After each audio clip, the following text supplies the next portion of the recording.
இந்த delivery bill number 1224 இது வந்து யார் ஆர்டர் பண்ணாங்கன்னு கொஞ்சம் சொல்ல முடியுமா? காவியாங்கிறவங்க ஆர்டர் பண்ணிருக்காங்க சார்.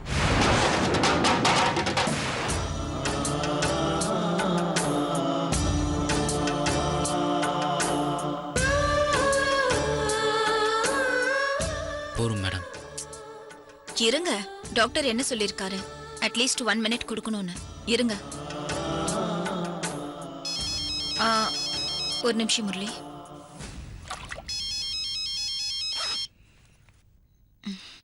அம்மாதான். ஹலோ அம்மா, சொல்லு. சுஜாதா, எங்கம்மா இருக்க? என்னம்மா இதோ வரேன்னு போன் பண்ணி சொன்னேன். மணி என்ன ஆகுது?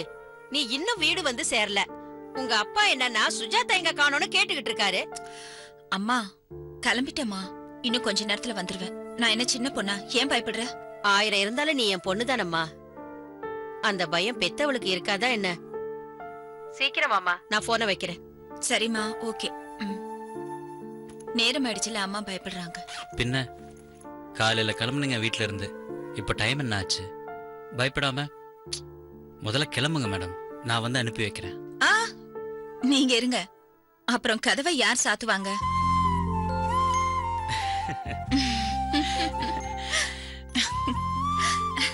சரி, நான் கிளம்புறேன். நீங்க பிரெட் சாப்பிடுங்க. இந்த மருந்தெல்லாம் கரெக்டா எடுத்துக்கோங்க. பிரிஸ்கிரிப்ஷன் அதுக்குள்ளேயே இருக்கு. ரெஸ்ட் எடுத்துக்கோங்க, நான் வரேன். Okay ma'am. நானே கதவை சாத்திட்டு போறேன். Take care.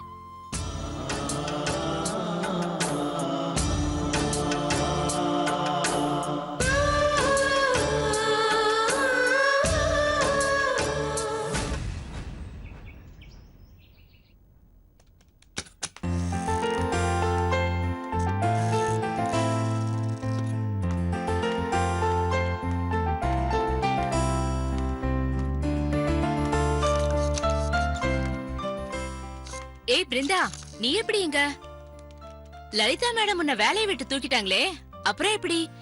அவங்களுக்கு பிடிக்கலன்னா திரும்ப வேலையில சேர்த்துக்க மாட்டாங்களே, உன்னை எப்படி சேர்த்துக்கிட்டாங்க? அவங்கள வீட்ல போய் பார்த்து ரிக்வெஸ்ட் பண்ணியா? எப்படி நடந்துச்சு இந்த அதிசயம்? அது வந்து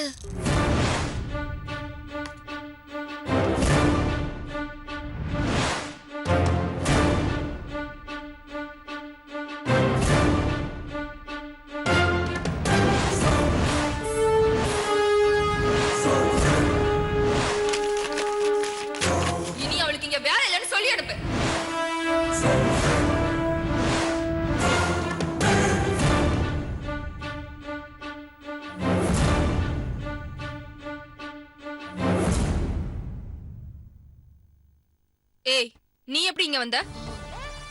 எம்டி சார் தான் வேலையில சேர்த்தாரு. என்னது, எம்டியா? ஆமா மேடம். ஓ, முதல்ல உன்னை வேலைக்கு சேர்த்தாரே, அத சொல்றியா? அப்புறம் தான் நான் உன்னை வேலையில இருந்து எடுத்துட்டேனே. கமலாட்ட கூட சொல்லி அமிச்சனே, சொல்லலையா? சொன்னாங்க. ஏன் கமலா? சொல்லிட்டேன் மேடம்.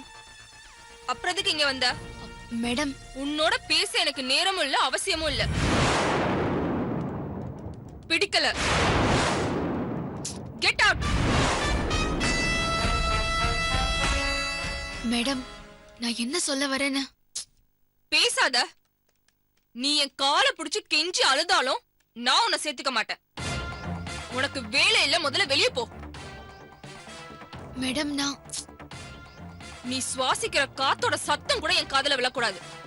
வெளியில போயிடு, இல்ல செக்யூரிட்டியை விட்டு கழுத்தை பிடிச்சு வெளியே தள்ளுவேன். அசிங்கப்படுத்தி அமுச்சிடுவேன். மேடம், போ.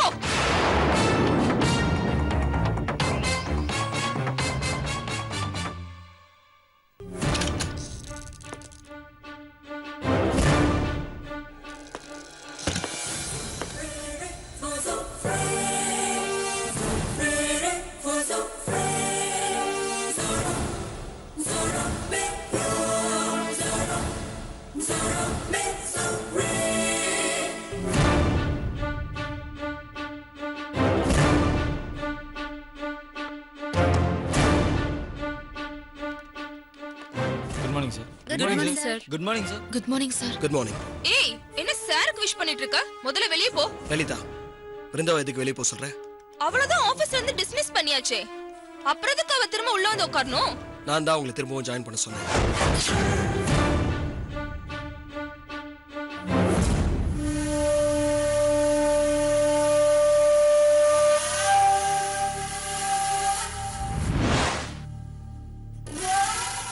ஏன் sir? Come to my cabin. நீங்க வேலையை பாருங்க.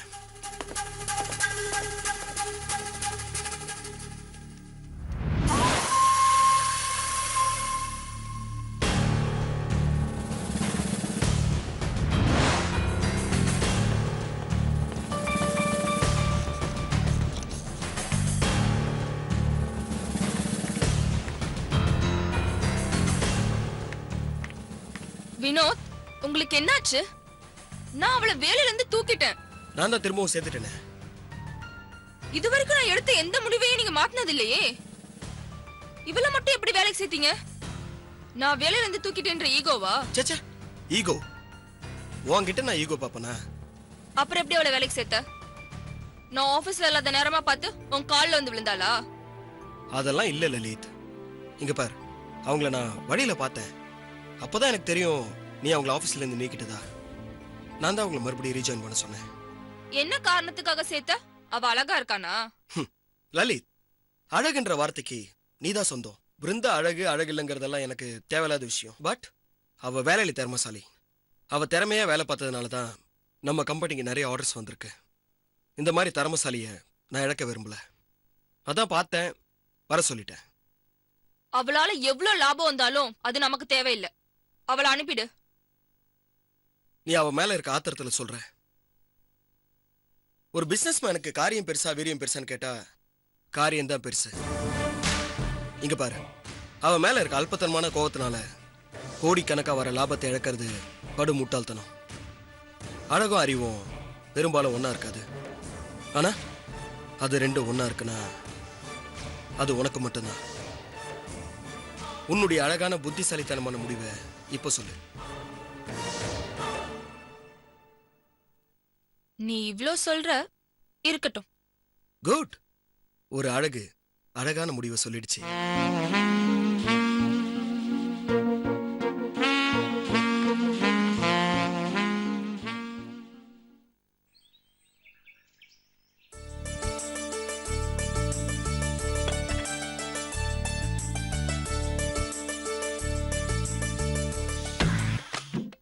அடடே, அப்பா, சாம்பார் மனம் மூக்க தொலைக்குதே.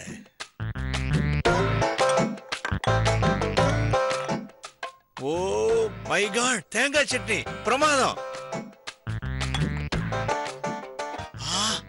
மல்லி சட்னி, எத்தனை ஐட்டம்பா.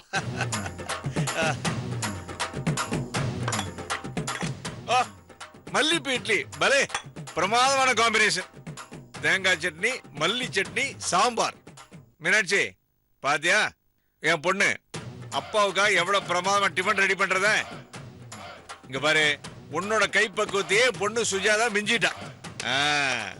பிரமாதம் போ. அம்மா, எதுக்குமா டிஃபன் பாக்ஸ்ல எடுத்து வைக்கிற? தட்டுல எடுத்து வைமா, அப்பா சாப்பிடுறேன். என்னம்மா நான் அப்பா, இது உங்களுக்காக இல்லப்பா. உள்ள உங்களுக்காக அம்மா எடுத்து வச்சிருக்காங்க, அதை எடுத்து வச்சு சாப்பிடுங்கப்பா. அம்மா, உனக்கு பேங்க்ல வேலை இல்ல, அப்புறம் எதுக்கு உனக்காக கெட்டுற? என்னம்மா நான் கேக்குற பதிலே சொல்ல மாட்டேங்கிற? முரளிக்குப்பா. முரளிக்கா? ஆமா. என்னம்மா இது புது பழக்கம்? அவருக்கு நீ எதுக்கு எடுத்துட்டு போகணும்? இங்க பாரு, இது எனக்கு சரியா படல. பா, நான் பண்றதுதான்ப்பா சரி. அவர் எனக்காக எவ்வளவோ பண்ணியிருக்காரு. பதிலுக்கு என்னால முடிஞ்சது ஏதாவது அவருக்கு செய்யணும்னு நான் நினைக்கிறேன். இல்ல, என்னால இதை அனுமதிக்க முடியாது. டிஃபன்லாம் கொண்டு போவேனா? அதெல்லாம் எடுத்து வை, நான் சாப்பிடுறேன். பா, கொஞ்சம் நினைச்சு பாருங்க. எனக்காக அவர் பண்ணது எல்லாமே நினைச்சு பாருங்கப்பா. கூட பிறந்தவங்க இல்ல சொந்தக்காரங்க கூட இதெல்லாம் எனக்காக செய்யல. எவ்வளவு செஞ்சவருக்கு என்னால இந்த சின்ன உதவி கூட செய்ய முடியலன்னா எப்படிப்பா? மார்க்கெட்ல எனக்காக பறிஞ்சு பேச போய் தானே அவருக்கு அடியப்பட்டது. நான் என்ன தினமுமா சாப்பாடு கொடுக்க போறேன்? இன்னைக்கு ஒருவேளை தானே கொடுக்க போறேன். இதுல எந்த தப்பும் இல்லப்பா. ஆமாங்க, அந்த தம்பி நம்ம பொண்ணுக்காக எவ்வளவு உதவி செஞ்சிருக்காரு. பதிலுக்கு நாம இத கூட செய்யறனா நல்லா இருக்காதுங்க. இத பாரு, நான் எதுக்காக சொல்றேன்னு புரியாம பேசாத. நான் புரிஞ்சுதாங்க பேசுறேன், நீங்க தான் நன்றி இல்லாம பேசுறீங்க. பாவம் அந்த தம்பி, உடம்பெல்லாம் காயம் பட்டிருக்கு, தனியா வேற இருக்கு. நம்மால முடிஞ்ச ஒத்தாசைய பண்றதுல என்னங்க தப்பு? தப்பு தாண்டி. இப்ப சொன்னியே தனியா இருக்காருன்னு, அதுக்கு தாண்டி வேண்டான்னு சொல்றேன். அவரு கல்யாணம் ஆகல, தனியா இருக்காரு. இப்படி இருக்கும்போது நம்ம பொண்ணு அடிக்கடி அந்த வீட்டுக்கு போயிட்டு வந்தா அக்கம் பக்கம் உள்ளவங்க பார்த்தா என்ன நினைப்பாங்க? தப்பா நினைக்க மாட்டாங்க? நாளைக்கு நம்ம பொண்ணுக்கு கல்யாண காட்சியும் நடக்க வேண்டாமா? ஒரு தகப்பனா அந்த அக்கறையில தாண்டி நான் பேசுறேன். அப்பா, அந்த அக்கறையில பேசுற மாதிரி எனக்கு தெரியலையே. அன்னைக்கு உங்களை சந்தேகப்பட்டு அவர் பேசினத மனசுல வச்சுட்டு பேசுற மாதிரி எனக்கு தெரியுது. அது கூட நீங்க சூழ்நிலை கைதியா இருப்பீங்களோன்னு சந்தேகப்பட்டு தானே கேட்டாரு. அது கூட எதுக்காக கேட்டாருப்பா? ஏன் மேல இருக்கிற அக்கறையில கேட்டாரு, அவரோட சுயநலத்துக்காக கேட்கல. நீ 1000 சொல்லுமா, கல்யாணமாகாத பொண்ணு அவருக்கு டிஃபன் கொண்டு போறது சரி கிடையாது. இங்க பாரு, ஏதோ உனக்காக கஷ்டப்பட்டாரு, அதுக்காக அவர் ஆஸ்பத்திரி கூட்டிட்டு போன, வீட்டுல கொண்டு போய் விட்ட. அது வரைக்கும் நீ செஞ்சது சரிதாமா. அதுக்காக இப்படி டிஃபன் எடுத்துட்டு போறதெல்லாம் ஓவர்மா. அதுவும் இல்லாம அவரை கவனிச்சுக்க 3 தங்கச்சிங்க இருக்காங்க, அவங்க பாத்துப்பாங்க. நீ எல்லாம் போவனா? அப்பா, இந்த விஷயம் அவரோட தங்கச்சிங்களுக்கு தெரியாது, தெரியப்படுத்த வேணான்னு முரளி சொன்னாரு. அது அவரோட விருப்பமா, நமக்கு தேவையில்லை. இங்க பாரு, அக்கம் பக்கத்துல நமக்குன்னு ஒரு கௌரவம் மரியாதை இருக்கு. இப்படி நீ அடிக்கடி போயிட்டு வரத பார்த்தா அது கெட்டு போயிடாது? அதுக்கெல்லாம் நம்ம இடம் கொடுக்கலாமா? சொல்லுமா. பா, சுத்தி இருக்கிறவங்கள பத்தி எனக்கு எந்த கவலையும் இல்ல. அடுத்தவங்களுக்கு பிரச்சனைன்னு தெரிஞ்சா விசாரிக்கிற சாக்குல வந்து குத்தி காமிக்கிற ஆளுங்க தானே. அந்த மாதிரியான ஆளுங்களை பத்தி எனக்கு எந்த கவலையும் இல்ல. எனக்கு என்னோட மனசாட்சி தான் முக்கியம். கெட்டதையே தயங்காம பண்ற இந்த உலகத்துல நான் நல்லது பண்றதுக்கு ஏன்பா தயங்கணும்? சரியா சொன்னமா சுஜாதா. நீ கிளம்புமா, உங்க அப்பா கிடக்குறாரு. இவர் இப்படிதான் பேசிட்டு இருப்பாரு. மா, இது கொஞ்சம் பிடிமா.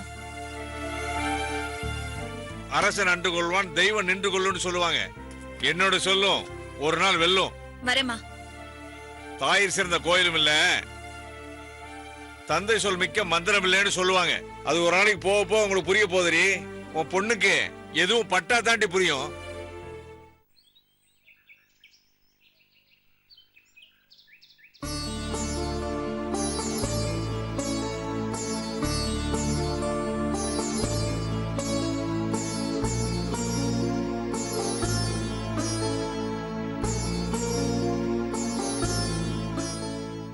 இந்தாங்க அத்தை.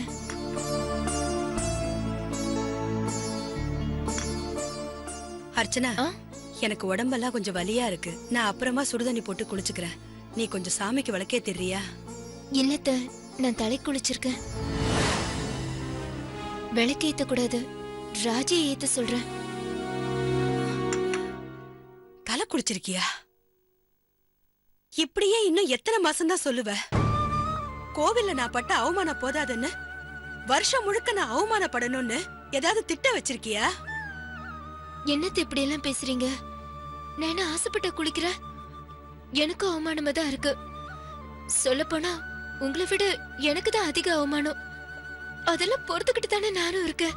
என்ன அர்ச்சனா, இப்படி ஏட்டிக்கு போட்டியாவே பேசுற?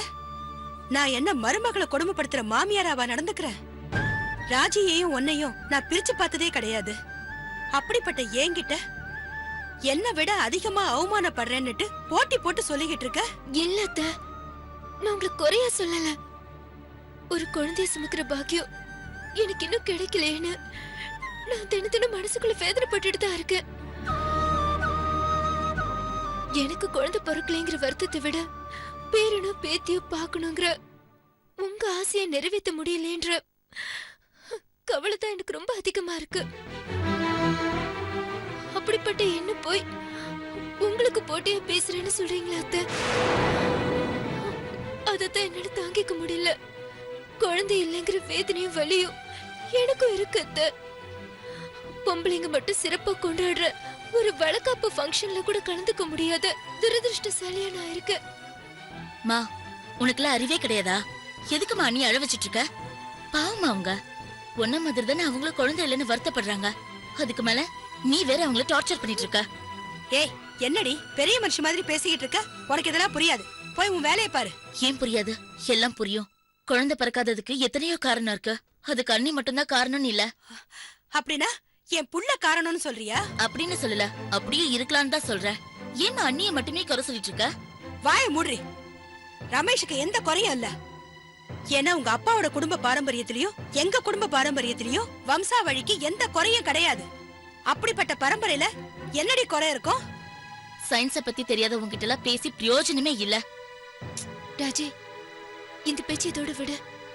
அம்மா, நீ குளிச்சிட்டியா? சாமி விளக்கேத்தணும் அப்படிதானே? நான் ஏத்திடுறேன்.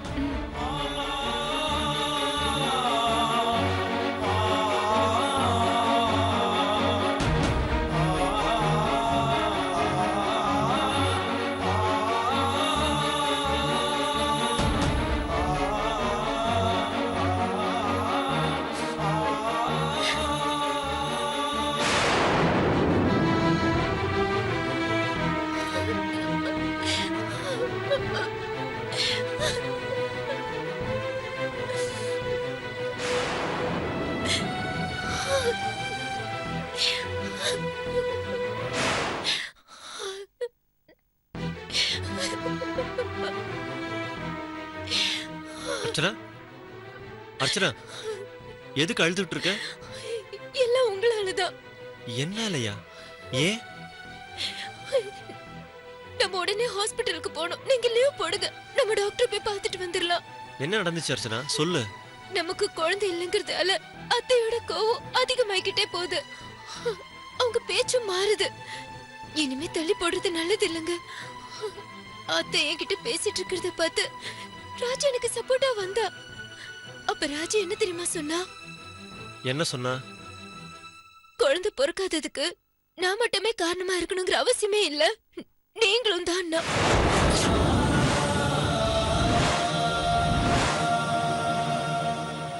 உடனே அத்தையோட கோவம் ராஜி மேல திரும்பிடுச்சு.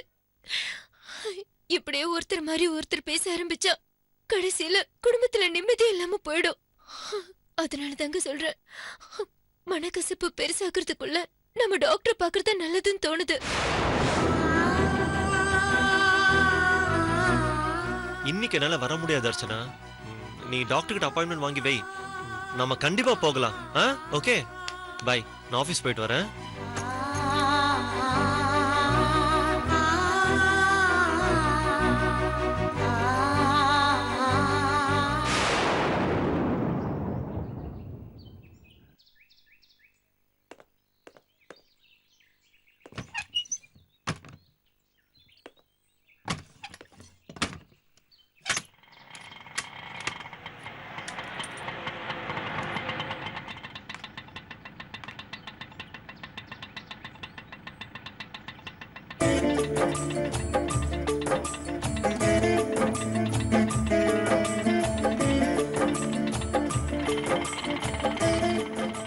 என்ன மேடம் காலையிலே வந்திருக்கீங்க?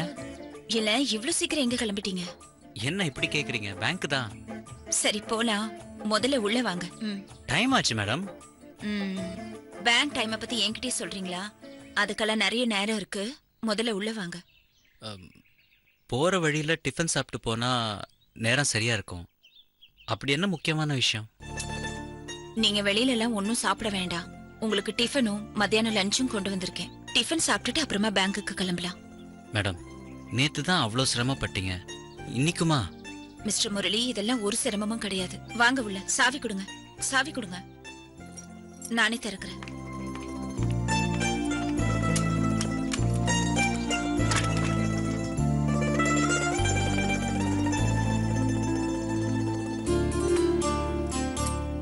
வாங்க.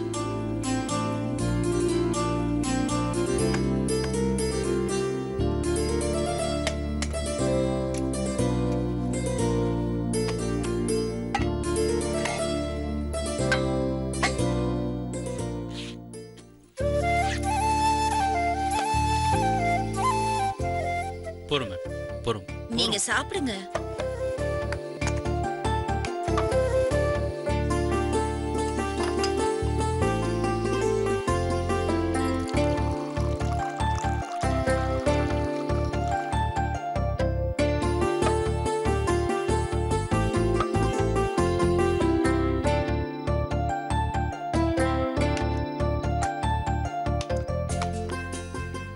இட்லி மென்மையா சூப்பரா இருக்கு மேடம். மாத்திரை சாப்பிடும்போது எதுக்கு ஹோட்டல்ல சாப்பிடணும்னு நினைச்சேன், அத வீட்ல இருந்து கொண்டு வந்துட்டேன். அதுக்காக காலையிலேயே மத்தியானம் சாப்பாடும் கொண்டு வரணுமா? அதனால என்ன? இப்படி ருசியா சாப்பிட்டு நாக்கு பழகிருச்சுன்னா அப்புறம் ஹோட்டல் சாப்பாடு நான் சமைக்கிறது எப்படி சாப்பிட முடியும்? சரி, அப்போ உங்களுக்கு லஞ்ச் வேணாம் அவ்வளவுதானே? நான் லஞ்ச் திருப்பி எடுத்துட்டு போயிடுறேன். ஐயோ, இருக்கட்டும் இருக்கட்டும், கொண்டு வந்துட்டீங்கல்ல, திரும்ப எடுத்துட்டு போய் ஏன் சிரமப்படணும்? நானே எடுத்துட்டு போறேன். சரி.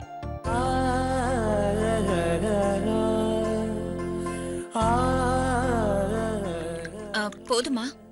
போருங்க. மாத்திரை சாப்பிட்டீங்களா?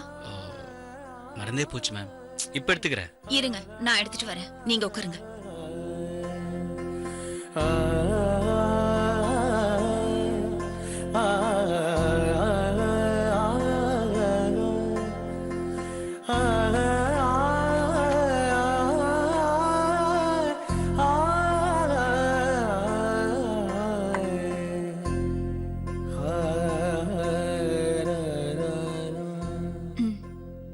இந்தாங்க.